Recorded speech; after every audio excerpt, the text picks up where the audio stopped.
കുറേ വർഷങ്ങൾക്ക് ശേഷം ഈ ഇടയ്ക്ക് എൻ്റെ കൂടെ മതബോധനം പഠിച്ച ഒരു പെൺകുട്ടിയെ കാണാനിടയായി. വിവാഹമൊക്കെ കഴിഞ്ഞ് വളരെ സന്തോഷത്തോടെ ജീവിക്കുന്നു എന്നൊക്കെ പറഞ്ഞ് കുറേ വിശേഷങ്ങൾ ഞങ്ങൾ പങ്കുവച്ചു. ഇതിനിടയിലാണ് മനസ്സിലായത്, ഇപ്പോൾ പള്ളിയിൽ പോകാറില്ല, പള്ളിയോടുള്ള വിശ്വാസം അത്രയില്ല, ഇപ്പോൾ മറ്റൊരു വിശ്വാസത്തിലാണ്. ആ വിശ്വാസത്തിൽ ഒത്തിരി സാറ്റിസ്ഫൈഡാണ്. മറ്റൊരു മതവിശ്വാസത്തിൽ സാറ്റിസ്ഫൈഡാണ് എന്ന് പറഞ്ഞതിൽ എനിക്ക് സങ്കടമില്ല.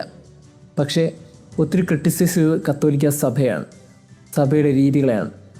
എല്ലാത്തിനേക്കാൾ ഉപരി പരിശുദ്ധ കുർബാനയിൽ ഒരർത്ഥവും കാണുന്നില്ല എന്ന് പറഞ്ഞപ്പോൾ ഒത്തിരി സങ്കടം തോന്നി. നീണ്ട വിശ്വാസ പരിശീലനവും നീണ്ട നാളത്തെ കൂദാശകളുടെ സ്വീകരണമൊക്കെ കഴിഞ്ഞിട്ട് ഒരു പെൺകുട്ടിക്ക് അവസാനം ഈ പരിശുദ്ധ കുർബാനയിലോ ഈ ദേവാലയത്തിലോ ഒന്നും കണ്ടെത്താൻ പറ്റില്ല എന്ന് പറഞ്ഞാൽ എത്ര വേദനയാണ്. എവിടെയാണ് തെറ്റുപറ്റിയത്? ആർക്കാണ് തെറ്റുപറ്റിയത്? ഇതൊരു ഉദാഹരണം മാത്രമാണ്. ഇതുപോലെ ഒത്തിരി സംഭവങ്ങൾ നമ്മുടെ ചുറ്റുമുണ്ട്.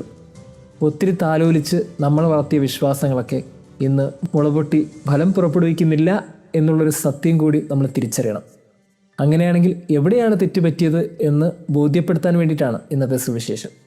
ഇത് ഗോസ്പലിൽ വളരെ പ്രതീക്ഷയോടെ ഒരു യജമാനൻ വിത്ത് വിതച്ചു, കുറച്ച് ജോലിക്കാരെ ഏൽപ്പിച്ചു, നന്നായിട്ട് നോക്കിക്കൊള്ളാൻ പറഞ്ഞു. നന്നായിട്ട് തന്നെയാണ് നോക്കിയത്. എന്നിട്ടും ഏതോ ഒരു ഉറക്കത്തിനിടയിൽ ശത്രു വന്ന് കള വിതച്ചിട്ട് പോയി. അതാണ് പ്രശ്നം. യജമാൻ്റെ ഭാഗങ്ങൾ വളരെ കൃത്യമായിരുന്നു. ഇനി കുറച്ചുകൂടി പ്രൊട്ടക്ഷൻ കിട്ടാൻ വേണ്ടി കുറച്ച് ജോലിക്കാരെയും വെച്ചു. അവരും നന്നായിട്ട് തന്നെയാണ് നോക്കിയത്. പക്ഷേ എവിടെയാണ് തെറ്റുപറ്റിയത്? ഉറങ്ങിപ്പോയി. എവിടെയോ ഒരിടത്ത് ഉറങ്ങിപ്പോയ സമയത്ത് ആ സമയം വന്ന് ശത്രു വന്ന് കള വിതച്ചു. ഒരു മയക്കത്തിനിടയിൽ സംഭവിക്കുന്ന അല്പം ഒരു ജാഗ്രത കുറവിന് പോലും വലിയൊരു വിപത്ത് കരുതി വയ്ക്കാനാകുമെന്ന് ഓർമ്മിപ്പിക്കുന്നുണ്ട് ഗോസ്പൽ. പിന്നീടാണ് മനസ്സിലായത്, കള കൂടി ചേർന്ന് വളരുന്നുണ്ട്. വിളയെന്ന് കരുതിയ പലതിനിടയിലും കളയും കൂടി വളരുന്നുണ്ടെന്നറിയുമ്പോൾ പിന്നീട് ഒരു തകർച്ചയുടെ വക്കിലെത്താനുള്ള സാധ്യത കൂടുതലാണ്. അങ്ങനെയാണെങ്കിൽ നമ്മൾ ചിന്തിക്കണം, ഇന്നത്തെ സുവിശേഷം ഒരു മയക്കമില്ലാത്ത ജാഗ്രതയുള്ളൊരു ജീവിതത്തെ ഓർമ്മിപ്പിക്കുന്നതാണ്. ഒരു നിമിഷത്തെ മയക്കത്തിന് ഒരായുസ് മുഴുവനുള്ള വിളകൾ സമ്മാനിച്ച് കടന്നു പോയേക്കാം, തകർച്ചകൾ സമ്മാനിച്ച് കടന്നു പോയേക്കാം. എല്ലാ ദിവസവും കൃത്യമായി വീട്ടിൽ വന്നുകൊണ്ടിരുന്നൊരു മകൻ ഒരു ദിവസം താമസിച്ച് വരുമ്പോൾ എന്തുകൊണ്ട് നീ താമസിച്ചു എന്ന് ചോദിക്കാൻ ഒരപ്പനോ അമ്മയ്ക്കോ കഴിഞ്ഞില്ല എങ്കിൽ തീർച്ചയായിട്ടും അതൊരു മയക്കത്തിൻ്റെ ഓർമ്മപ്പെടുത്തൽ തന്നെയാണ്. എല്ലാ ദിവസവും സന്ധ്യാപ്രാർത്ഥനയ്ക്ക് ഒരുമിച്ച് പ്രാർത്ഥിച്ചിരുന്നൊരു കുടുംബം ഇടയ്ക്ക് പല കാരണങ്ങൾ പറഞ്ഞുകൊണ്ട് ആ സന്ധ്യാപ്രാർത്ഥന മുടങ്ങുന്നുണ്ടെന്ന് തോന്നുന്നുണ്ടെങ്കിൽ, അവിടെയൊക്കെ ഒരു മയക്കം സംഭവിക്കുന്നുണ്ടെന്നൊരു ഓർമ്മപ്പെടുത്തലില്ലെങ്കിൽ തീർച്ചയായിട്ടും വലിയൊരു കള വിതയ്ക്കാനുള്ള സാധ്യത ഇതിനിടയിലുണ്ട്. ആവശ്യത്തിലധികമായ കാശ് തൻ്റെ ജീവിത പങ്കാളിയുടെ കയ്യിലുണ്ടെന്ന് തോന്നുമ്പോൾ ഈ കാശ് എവിടെ നിന്ന് കിട്ടി എന്നൊരു ചോദ്യം കൂടെയുള്ള ജീവിത പങ്കാളിക്ക് ചോദിക്കാൻ കഴിഞ്ഞില്ലെങ്കിൽ തീർച്ചയായിട്ടും ഒരു കള വിതയ്ക്കാനുള്ള സാധ്യത അവിടെ എവിടെയോ ഉണ്ടെന്ന് മനസ്സിലാക്കിക്കൊള്ളണം. നമ്മളറിയാത്ത സമയത്ത് നമ്മളുടെ കുടുംബത്തിൽ പോലും ശത്രു വന്ന് കള വിതയ്ക്കാനുള്ള സാധ്യത കൂടുതലാണ്. എല്ലാം നന്നായിട്ട് നടക്കുന്നുവെന്ന് ചിന്തിക്കുന്നിടത്ത് ഒരു നിമിഷത്തെ മയക്കത്തിനൊടുവിൽ പോലും വലിയ വിപത്തുകൾ സംഭവിച്ചേക്കാം. കൃത്യമായി ഇത് നമ്മൾ കാണുന്നത് ഉൽപ്പത്തി പുസ്തകത്തിലാണല്ലോ. ഉൽപ്പത്തി പുസ്തകം 4-ാം അധ്യായം 9-ാം വാക്യത്തിൽ കർത്താവ് കായേനോട് നിൻ്റെ സഹോദരൻ എവിടെയെന്ന് ചോദിക്കുമ്പോൾ അവൻ ചോദിക്കുന്നൊരു മറുചോദ്യം ഉണ്ടല്ലോ, എൻ്റെ സഹോദരൻ്റെ കാവൽക്കാരനാണോ ഞാൻ? ഒരു കാവൽക്കാരനും രക്ഷകനുമാകേണ്ടവരാണ് നമ്മൾ ഓരോരുത്തരും.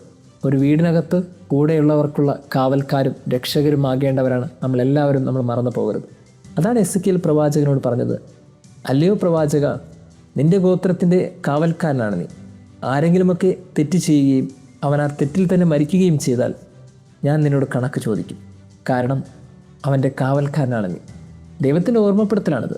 എല്ലാ മനുഷ്യരും കൂടെയുള്ള മനുഷ്യർക്കൊരു കാവൽക്കാരനാണ്. അതുകൊണ്ട് തന്നെ മയക്കമില്ലാത്ത ഒരു ജീവിതം ഉണ്ടാകണമെന്ന് ഓർമ്മിപ്പിക്കുന്ന സുവിശേഷ ഭാഗമാണിത്. അതിന് ചെയ്യേണ്ടത് എന്താണ്? അതതിന് ശേഷമുള്ള ഓർമ്മപ്പെടുത്തലാണ്. പുളിമാവിൻ്റെ ഉപമ.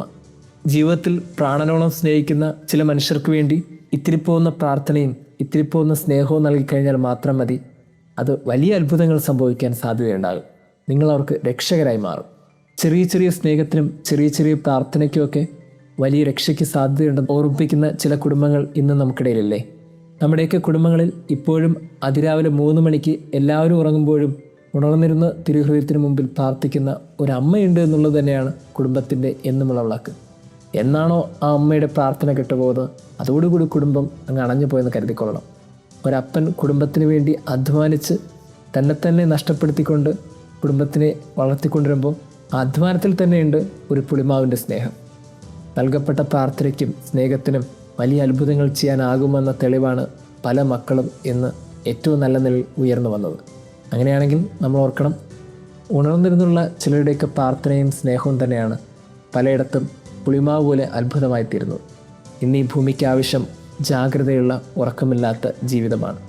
എന്തെന്ന് ചോദിക്കുന്നതിൽ തെറ്റൊന്നുമില്ല. ഉണർന്നിരുന്നുള്ള ജാഗ്രതയ്ക്ക് വലിയ സ്നേഹത്തിൻ്റെയും പ്രാർത്ഥനയുടെയും അത്ഭുതമുണ്ട്. ദൈവം നമ്മെ അനുഗ്രഹിക്കട്ടെ.